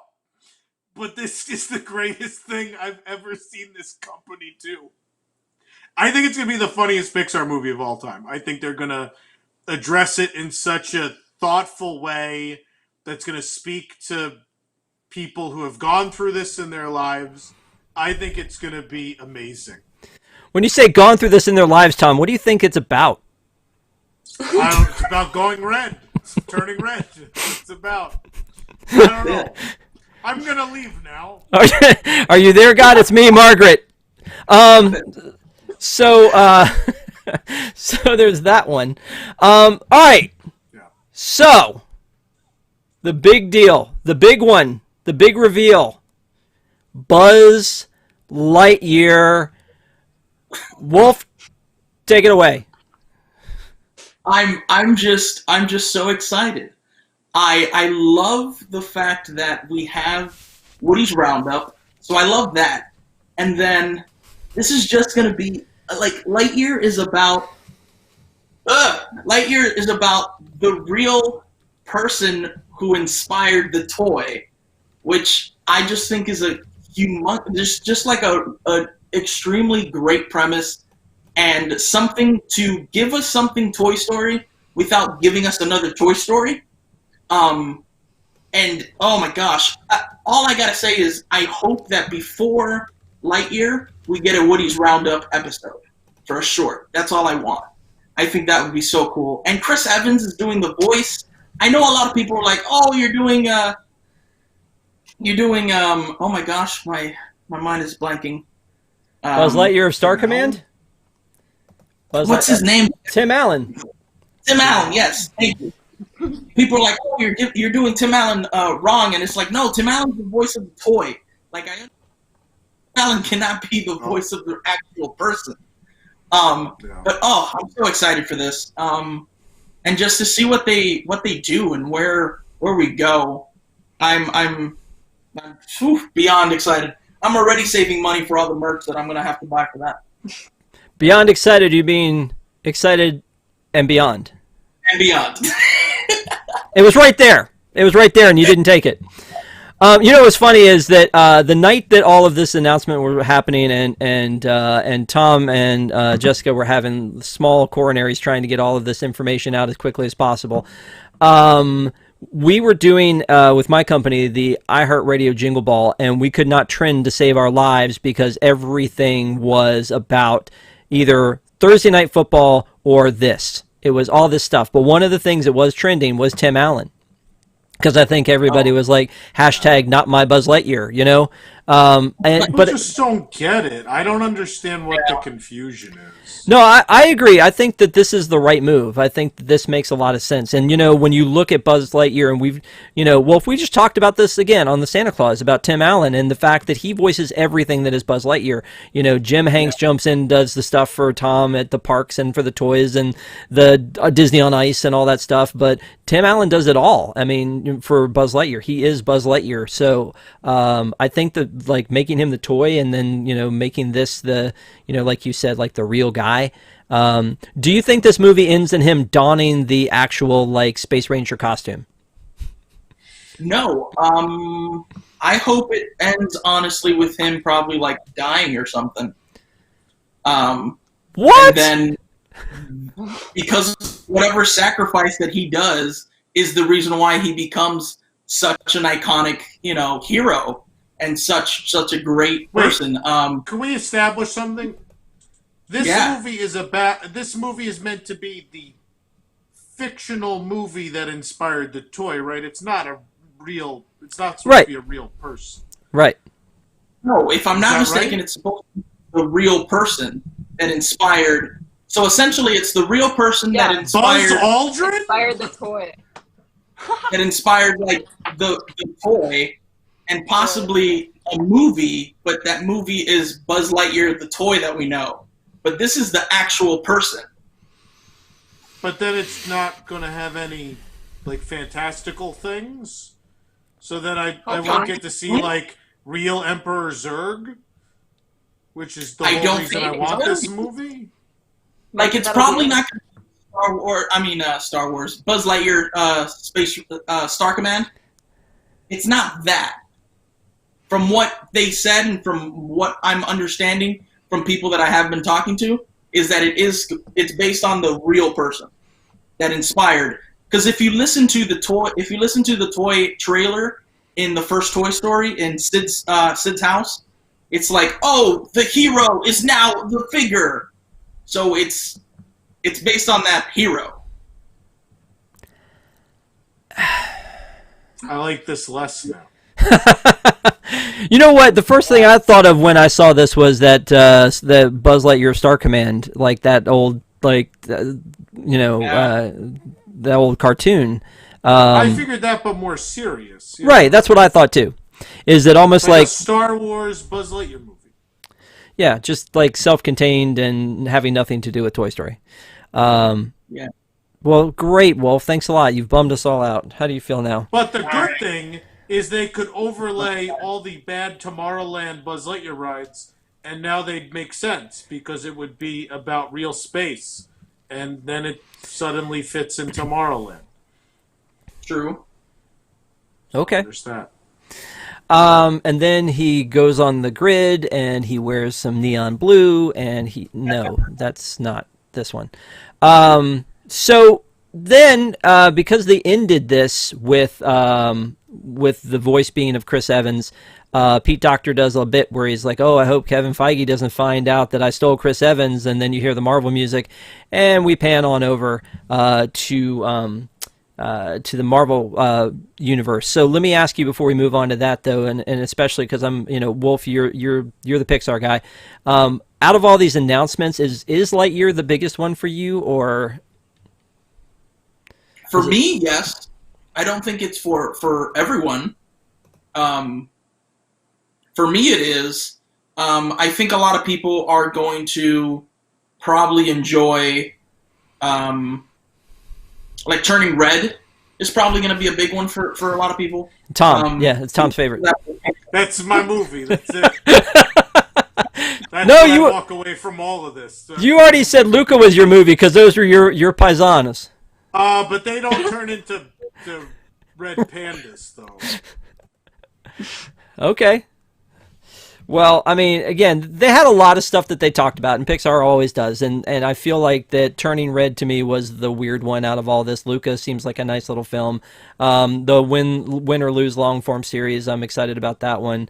But yeah, it's going to be Buzz Lightyear. I mean, Lightyear's going to be the one I think that's going to probably be the standout, and maybe that's just because it's it's from the Toy Story world without being Toy Story. I don't know. It should be interesting. All right, so before we go into Marvel again, I'm going to make one more plea that if you haven't subscribed, please subscribe. We like you. We want to talk to you again and again. So please just click the subscribe button. We'd love to have you come back and see some of the stuff we do in 2021 when we review all of these things. Actually, because it's deep in the plus, we're going to have to wait till 2025. It'll be fine, though. You'll still want to talk about them. So with Marvel, this wraps up everything, and you got to assume that Marvel was going to be their cleanup, right? Because that's the kind of stuff that I think has been missing from Disney Plus so far is Marvel. We didn't get Falcon and the Winter Soldier on time because of COVID. We haven't really seen anything else coming. The first thing that's going to be coming is going to be WandaVision. And so, I mean, I'm very excited to see something. WandaVision's not the one I'm most excited about because I'm still, you know, Tom, you talked about this about a couple other films like Soul. It's kind of hard to explain the premise. This one, even when we saw it at D23 and they tried to put it into perspective of what it was still hard to explain the premise. And I'm still not sure about it. And also, I think it's interesting. Well, the multiverse didn't exist yet, right? I mean, wasn't that a majority of the problem? Yeah. Because we didn't really understand that yet, and now, I don't know. I like not my two favorite characters, but you're gonna parody '60s television. I'm in for WandaVision. Well, and I thought it was originally just '60s, but it looks like '60s and '70s, and perhaps beyond. Yeah. So. Oh, maybe. It's starting. Yeah, like what is it? Oh my Kinda gosh, I think it's like the Van Dyke Show, I Love Lucy kind of era, and then. And then I can't tell if it's supposed to be the Brady's or Bewitched after that, but it definitely has that kind of a vibe to it. Some Bewitched, yeah. Family Time, yeah. So something that they announced, I think today is Disney launches Marvel Studios Legends to spotlight iconic MCU moments. This is something they didn't talk about in the panel. But there's a show called Legends, and it says this ongoing series will follow individual characters and some of the biggest MCU moments through their eyes. The first 2 episodes will follow Wanda and Vision and debut January 8th, 2021, and lead directly into WandaVision. My thought process on this is they're trying to... you're already going there, Tom. What were you going to say? No, go ahead. You're going to do it. Yeah, it's just say that because again, these weren't our favorite characters, and a lot of people probably don't know what the deal is with them. This is going to be somebody's like reinforcement introduction to them before you get to the series, so you're excited about the series. Because this wasn't announced. It's hard to remember things after 20-something movies. Like even I forget things because there's just so many. Yeah. Yeah, there was 23 movies so far, and it's been a while, right? I mean, because Black Widow was supposed to come out, and even though it was supposed to be sort of a prequel sort of a thing, it didn't come out. It's been a while since we've had a Marvel movie or TV show, so I think that that's what this Legends is basically going to be to introduce all these characters that we don't know as well as Iron Man, Captain America, and Thor. So I think that's weird that they didn't talk about it during the presentation, but maybe it didn't fit because it's not part of the MCU per se. It sort of seems a little bit more documentary-ish, like an Origins sort of a thing. So just thought it was interesting timing that they just announced that yesterday or today. So then once they start talking about WandaVision on the 15th, then they start talking about how it's going to tie into Marvel's Phase 4. So they talk about the multiverse of Doctor Strange and the Multiverse of Madness, which is going to be a theater release coming March 2022. This ties into that, and there's going to be more content. This seems a little confusing, no? Well, you're missing a movie in between. You're talking about Spider-Man 3? Correct. Yeah. So Spider-Man 3, but that's December 2021. In between then you're going to have some other stuff coming in, but it is definitely interesting that they say it ties into Spider-Man 3, which I'm very excited about, and they didn't really talk about Spider-Man 3 because it's not really a Disney thing, it's a Sony thing. But they did mention it will tie into the WandaVision will tie into both of these. Yeah, I know, Wolf, I know you're terribly excited about Spider-Man 3. I am too. The idea of this, like the multiverse thing, and especially setting it up for then the Doctor Strange in the Multiverse of Madness, that really kind of confirms for me that we are going to see a live-action version of the Spider-Verse. Yeah, definitely. Because I love Tobey Maguire Spider-Man coming in. It's coming. I'm more excited about the Andrew Garfield. I feel like the rug got pulled under him. I liked Andrew Garfield. Yeah, I liked the first those one ones. was good. Yeah. Now there's rumors for second to come back. For who? Is the second one the one with Electro? Yeah, the first one was good. I feel like they derailed on the second one of those. Mm-hmm. Well, if Willem Dafoe comes back, avenge me, Harry. Perfect. Please, just bring back all the villains except Venom. Bring back all the villains. No Topher Grace? Come on! No, Come on! Venom, and no Sandman floating through the wind. No, I want. He's the I want only one the other, but all possibly. the 1 and 2 villains from the Tobey Maguire series can come. Okay. Yeah, maybe Tom Hardy comes in as Venom. You never know. So then they go into Falcon and the Winter Soldier. So this was supposed to be the first series. When people were buying Disney Plus, we were all going to buy it here anyway. It was going to happen. But when people were buying Disney Plus, it was like, hey, you got The Mandalorian and you've got this Marvel stuff that's coming. And again, here we are 13 months in. It's going to be 14 months before we actually get to see anything with Marvel. So I'm excited about this one. I actually think this one could be pretty cool. In the comics, Bucky Barnes becomes Captain America. So interesting, like how this universe has Falcon, and then he's kind of his backup. This has just been a long time coming, and I'm excited to see this one happen. Are you guys? Are you guys more excited about Falcon and Winter Soldier than you are about WandaVision?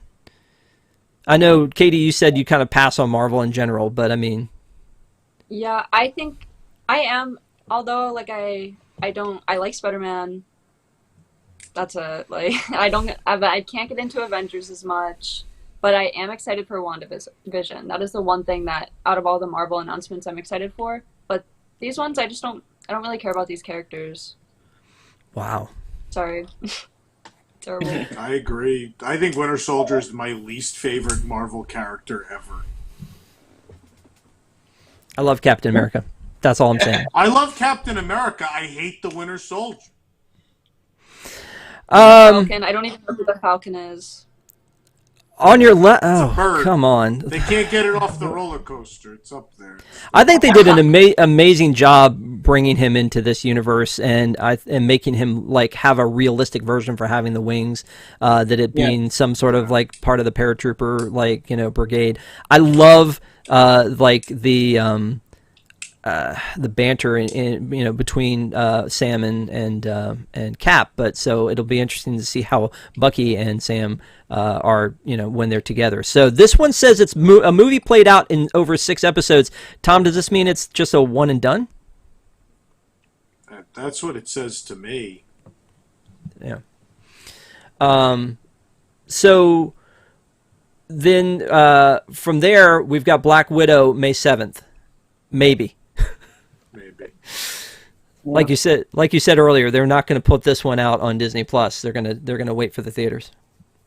They gotta wait for people. I bet it gets pushed again. I bet it ends up at July 4th.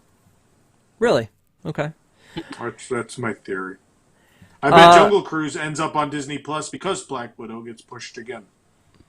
Okay. What about Loki? Now that we're seeing more from Loki. Tom Hiddleston stole the stage when he did Comic-Con back in a few years ago, and I was disappointed when he came to D23 and didn't dress up as Loki. I just think this is. I mean, I'm excited for this series. I think it's interesting using the Tesseract as the way that he got into this series, since he's supposed to be dead. Nobody else is excited about Loki? Oh no, definitely. Okay. The trailer itself just looks really, really interesting. And there's so many hidden things in just the trailer that hopefully we'll be able to, to get some more information on. Because I think Queen's in it. Yeah. Dawn, yes, Loki. Latin Duchess, yes, I'm excited for Loki. I think ladies love Loki. That's all I'm going to put out there for that one. But Lightning McQueen, Owen Wilson, I actually buy him more in this character than I do a lot of the ones that he's, he usually just plays Owen Wilson in everything that he does. Wow. And honestly, he looks a little bit like I'm forgetting his rank, but Ross, Major Ross. From Hulk. Yeah. Rename this series Multiverse Crashers. Okay. No, let's not do that. What If, summer 2021. This was one they teased pretty heavy at D23, and I would have thought this one would be out already. It seemed like it was ready to go. I don't know why, why this one would not have been out already. This one's an interesting one because it sort of takes place in alternate universes. So it's interesting that they would even want to have brought this one out before the MCU even explained multiverses. So I think now it kind of makes sense when it's going to come out. A little bit more than before, I think. Yeah. But I'm excited. I'm excited to see the differences that we get to see in these characters that we love. Man, like DC does Elseworlds, Marvel What If comics were always kind of cool to say, in DC it was like, well, what if Clark Kent, what if Superman was found by the Waynes instead of by the Kents, and how his life would have turned out differently, like that kind of, what if the Ring had found Bruce Wayne instead of finding Hal Jordan? That kind of stuff is really neat to me, and so seeing that stuff in Marvel, what if Agent Carter had gotten the shield instead? That moment where she lands with the shield, when we saw it at D23, the place blew up. Like that was like such a huge moment, and the fact that all of these are voiced by the actual actors, and that in animation they can continue on, even if they're getting up there in years and they can't do all the fight scenes, they can actually go out and do these animated scenes, and I'm excited to see this happen. I just thought it would have been out sooner, especially since they couldn't bring other stuff out as early as they wanted to. Then they talk about stuff that didn't really have dates. Captain Marvel 2. Actually, no, let me go back a second. Shang-Chi and the Legend of the Ten Rings. This is one of those things that I think about and this is a theatrical release, that it's going to be July 9th, and they're talking about it being among one of the first films in Phase 4, since obviously Black Widow doesn't really have anything to do with Phase 4.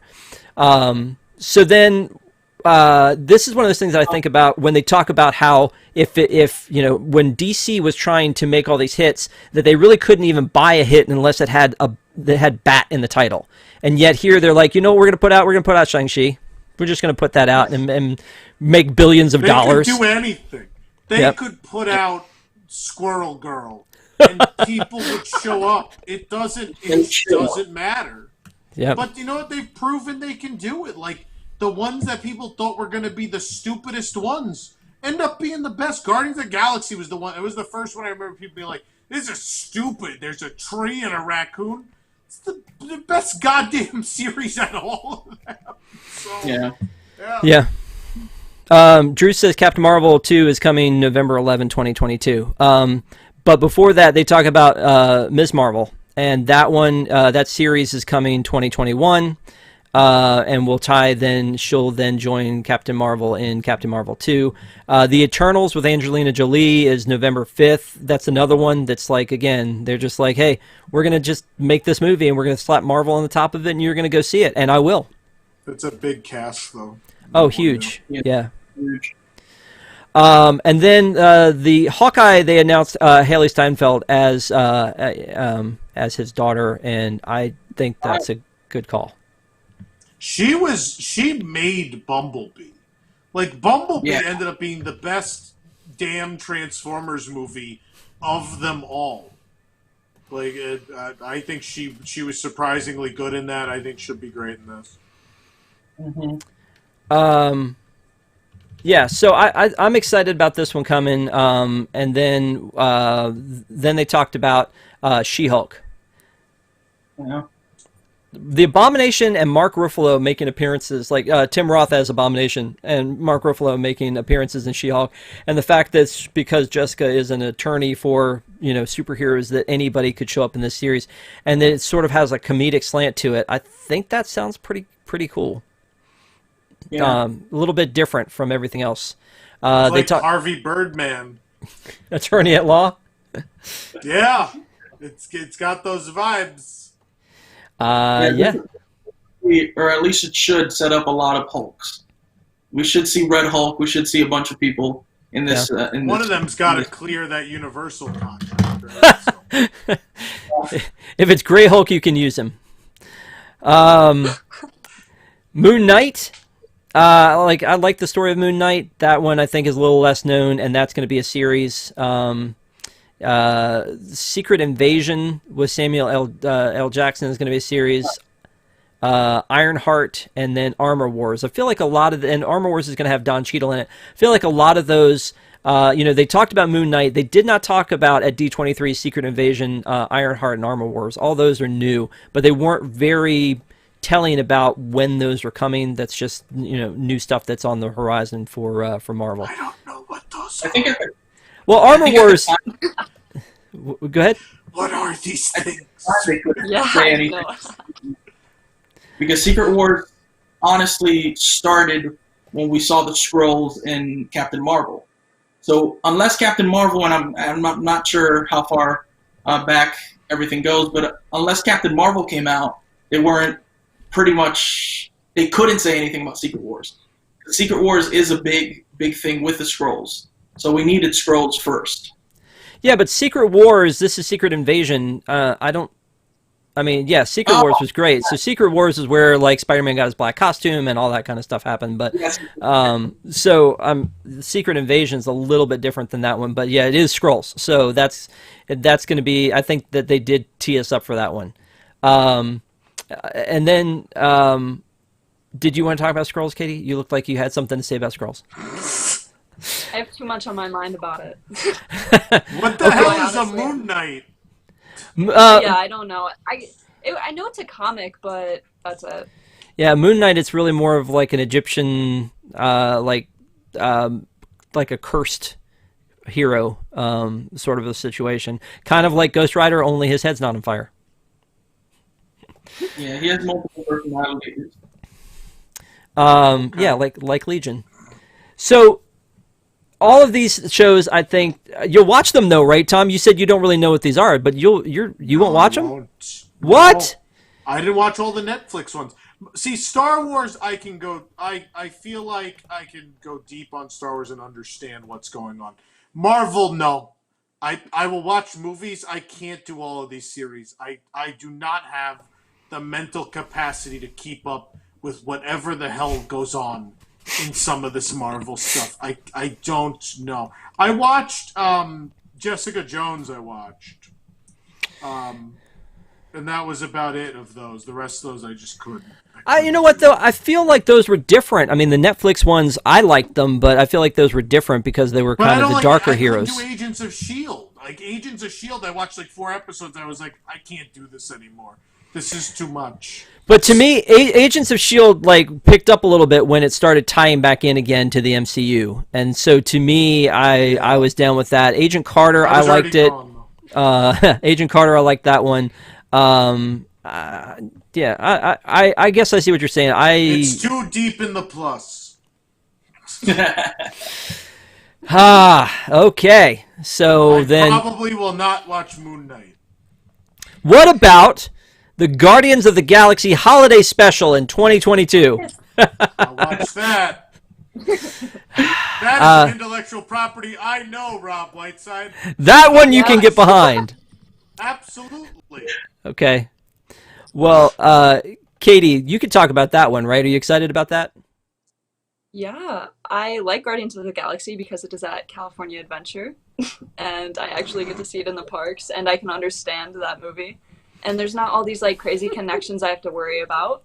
So I do enjoy Guardians of the Galaxy, and I'm very excited for a holiday special because I feel like we haven't been getting a lot of holiday specials. I used to love Disney would do like Prep and Landing and all this random stuff. So I'm so excited to see what they do with this. And I love Rocket. It's such a good character. Hopefully it's fun. It's going to be a parody of the Star Wars one. It's got to be. And I think it's just going to be magical. And then at the same time, they're going to film that while they're filming Guardians 3, which gets released in 2023. And while they're filming Cosmic Rewind, which is not filmed yet, but the ride is built. Seriously? They built the ride on the idea that the third movie was going to be filmed like a year and a half, 2 years ago. so you don't have the footage. So I don't know. Well, we can just rely on those animatronic. Oh. Well, see, when there's no animatronics, you don't have to worry about what we have to program them to do or say. So you go record and then you put it on the screen and there it is, like Raya and the Last Expedition to Everest. What's it called again? Projections? Your projection mapping? Projection mapping? Is that what you said it was called? Projections, yeah. Expedition Everest, Legend of the Newest IP. You know, I'm starting to not think you're joking about that anymore. Oh, I'm totally not. I would bet money on that overlay. That's why they didn't fix the Yeti. I bet anything. Well, now I'm sad about other things. So then, I Am Groot, Baby Groot shorts. Is this? I couldn't tell. Is it animated? The logo's very animated, but they showed the CGI one, and I guess that's also still animated. But like, I am Groot. I am Groot. I am Groot. I am Groot. And then they talked about Love of Thunder for Thor Love and Thunder, May 6, 2022. So it looks like that one's coming out before Guardians 3. Christian Bale attached to that one. Probably wearing the Batman costume, I'm hoping. And then Blade. What's that? I said very close. Yeah, exactly. Blade, and then Ant-Man and the Wasp, Quantum Mania with Kang the Conqueror, which is a great villain. I'm excited about that one. Black Panther 2. So they made the big announcement that T'Challa will not be recast. What is Black Panther 2 going to be then? Is it going to be... Someone else becomes Black Panther. Right? Well, the way they set it up was they said it was like a look into Wakanda, so I just didn't know if that was one of these things where they're going to... it's just going to be stories of Wakanda and not really about that, or maybe it's a funeral for the king. It's got to be related to him passing away. Yeah. I mean, that was unfortunately, like, first of all, I had no idea that he was sick. I think that was one of the big things, that he kept it very private, very secret. And then when he passed away, it was a shock. And then you see all these amazing things that he was doing, and just what a great guy he was. And that's just, I mean, I kind of love that they're honoring his legacy in that way. But I think that because he was the Black Panther, that's what everybody was like after the shock had worn off, is who is going to be Black Panther. Is it his sister? Is it, do they not, what are they going to do? And you've got to carry on the franchise. July. Did they say they're not going to recast him, but someone else could become Black Panther? Right? Oh, for sure. For sure. But does that happen in Black Panther 2 though? I don't know, because it feels like, you got to keep the story going, right? Yeah. Or if they're going to go for another male Black Panther, M'Baku would be the best, the other person that can take it up. Yeah. Or they go the route that Winter Soldier takes it up. Could also be another possible thing, because it's been done in the comics. Yeah. So that's July 8th, 2022. And then Fantastic Four, which I'm very excited about. I love the Fantastic Four, and I love the idea that they're going to fix this. Can someone finally make a good Fantastic Four movie? If anybody can. Yeah, if anybody can, Marvel Cinematic Universe, it's where it belongs. I love that they got this back. And yeah, they need to do this. I think I need to see Chris Evans somehow do a cameo in this one, just because he was the original. I just think the last movie I don't think was a bad movie if it wasn't a Fantastic Four movie. If it's a horrible Fantastic Four movie, horrible. But if it wasn't a Fantastic Four movie, it was all right. So, I mean, that's kind of the depressing part about that one to me. And honestly, it's going to be, they didn't have a year on it. They didn't have cast on that one. That was just really the last thing that they talked about, for this whole thing. And it was big. I mean, it was definitely a big deal that they're going to bring, the Marvel's first family. I mean, that's going to be huge, and more IP that they can't use because of Universal. It's going to be great in the parks. But they hopefully, can't even open the Avengers land they built. So, Yeah. I want to see Spider-Man on a screen. Please open. and flying over your head. Oh Yeah, they have that. For like the first week, they're gonna shoot that robot over. Yeah, till it crashes. Yeah. So, out of all these Marvel announcements, Wolf, is there one that stands out to you as like this is the one that you're most excited about? Because there's a lot. Yeah, it's a it's a lot. I want to say probably Ant-Man and the Wasp: Quantumania. Really? Just because of what it can bring for the future of the MCU. Where they recasted Cassie Lang for that, which means that she's going to get a bigger role, which means in the long run she's going to be Stature.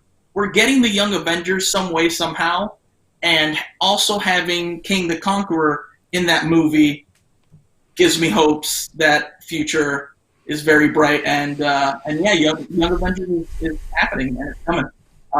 There's a bunch of people already set up, so yeah, I'm excited for Ant-Man and the Wasp. All right, Tom. Other than Moon Knight, Tom, which ones are you excited? What's the one you're most excited about? Thor: Love and Thunder. Oh yeah, without question. I mean, Natalie Portman is back. The last Thor movie might have been the best movie in the entire MCU, and I'm not even a big Thor guy. And so everything about this one has me excited. I'm excited for Ant-Man and the Wasp also because I think the second Ant-Man and the Wasp was way better than the first one, and I love those characters. Those are the two in the next batch. I mean, I'm always excited for Guardians, but those are the two in the next batch that I'm most excited for. Okay. And Katie, what about you? I know you said you weren't a huge fan. Do you care? It's okay. I mean, out of all the franchises Disney has gained, Marvel's probably one of the ones that I'm not constantly keeping up on. But I am really excited for WandaVision. I am excited for the Guardians Holiday Special. I think whatever they do with the little Groot series will be cute. The rest, I'm sure it'll be great. Will I watch it? Probably not. But I am really looking forward to WandaVision. Moon Knight. I think it looks... and Moon Knight. I'm going to scream it the night it comes out. Y'all are mean. So working on the Moon Knight. So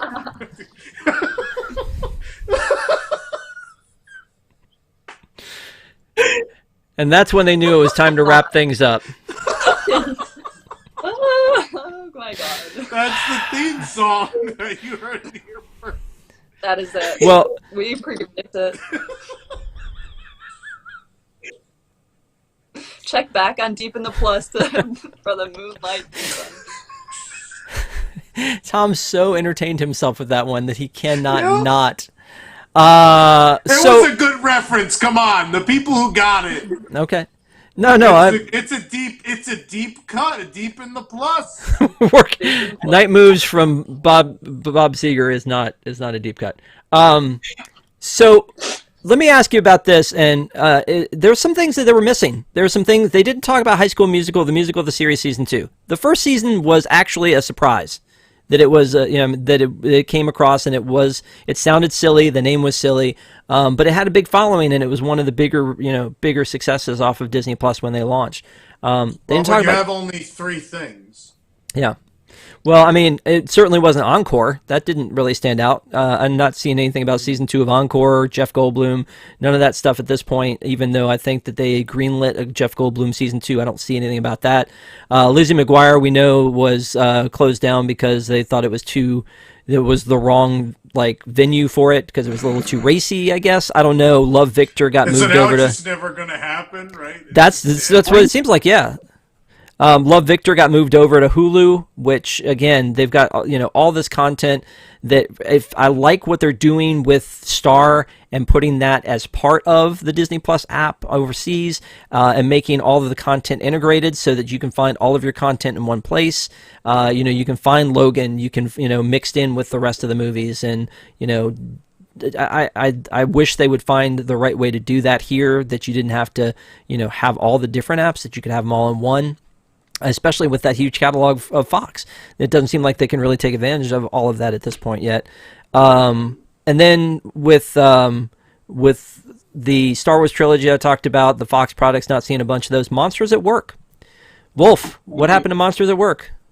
Thank you. I have no idea, and I really wanted to come up. You had to come up with over 100 things to talk about, and you don't talk about some that sounded like they were ready to go. I was so excited. I heard they're renaming it Monsters on Furlough. Oh, no.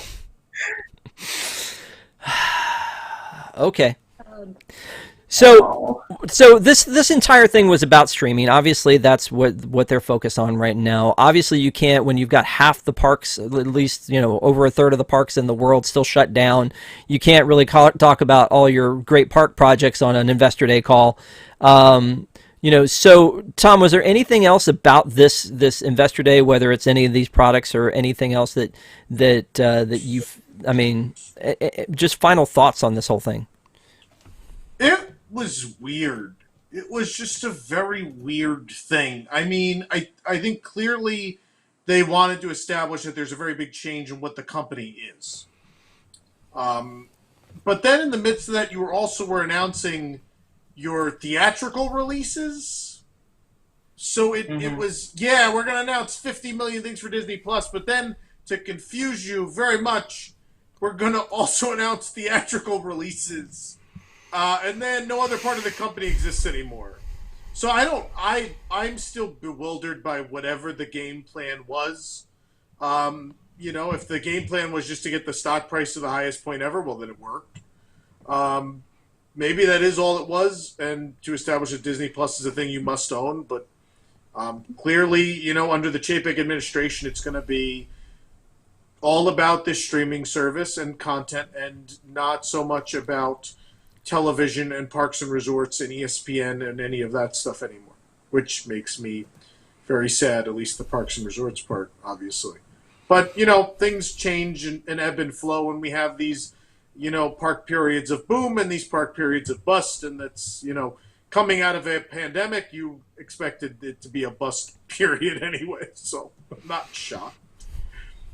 Well, it certainly looks like they pivoted in the right direction, and they were set up to do it. It just so happened that everybody was locked into their house 5 months after they launched their streaming service.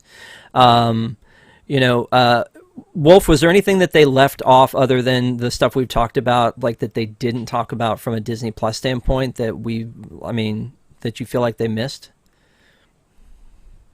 Honestly, not that I can think of. I think they nailed everything that they wanted to, get people excited for. I think more Disney Plus original, kind of stuff. I guess they didn't really talk about much. Like you said, High School Musical, the series. There was stuff like Encore, stuff like that I don't know if it was the... And that's the end of Wolf. So we're not going to touch it anymore. Yeah. But stuff like that I was very confused that they didn't really go for. But at the same time, like Tom said, they kind of were throwing things just out there, and then theatrical as well, which I guess was the reason why. But I don't know. Yeah. And Katie, park stuff. Obviously, they weren't talking about parks themselves, but you and I have talked about this. Do you feel like there needs to be more park stuff on Disney Plus? And we had Imagineering story coming out of the gate, but what kind of park stuff do you think that they're still missing on this?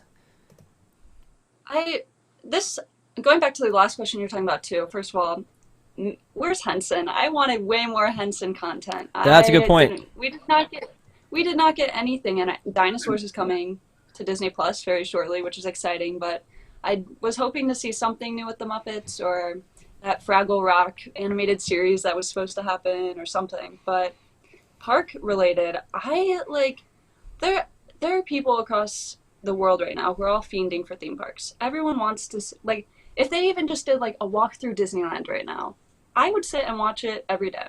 Like, they could easily be putting so much park content out, because that's what people miss. That's what people want to see right now. So it surprises me that they continue to just like, we have Disneyland in the seasons and that's it. Yeah. All right. Well, they had perfect timing on this, making sure that we were able to talk about it on the last Deep in the Plus of the year. We really appreciate everyone who's watched Deep in the Plus. Thank you again for watching tonight. We know this is a long one, but there was a lot of information to go through. On the plus side, if you didn't go through the 3.5 hours of content they gave you, we recapped it all in a little about 2. So, I mean, it's a win-win for you, I think, at this point. Saved you over an hour. Exactly. I mean, just that's a value right there. And then we've got more programming coming up this week, Park Center tomorrow night, and of course the final news tonight of the year on Thursday night. And Tony's going to be there, isn't he? It's Tony's physically distanced Christmas special. In fact, an annual tradition here at WDWNT. We're going to have cooking with Nick and Tony, Tony's Town Squares. We're going to build a contemporary resort gingerbread house, and a lot of other surprises. Awesome. So, again, if you haven't, please give us a subscribe. We really appreciate you watching. Thanks for hanging out with us tonight, and we'll see you again soon. Have a great night, everybody.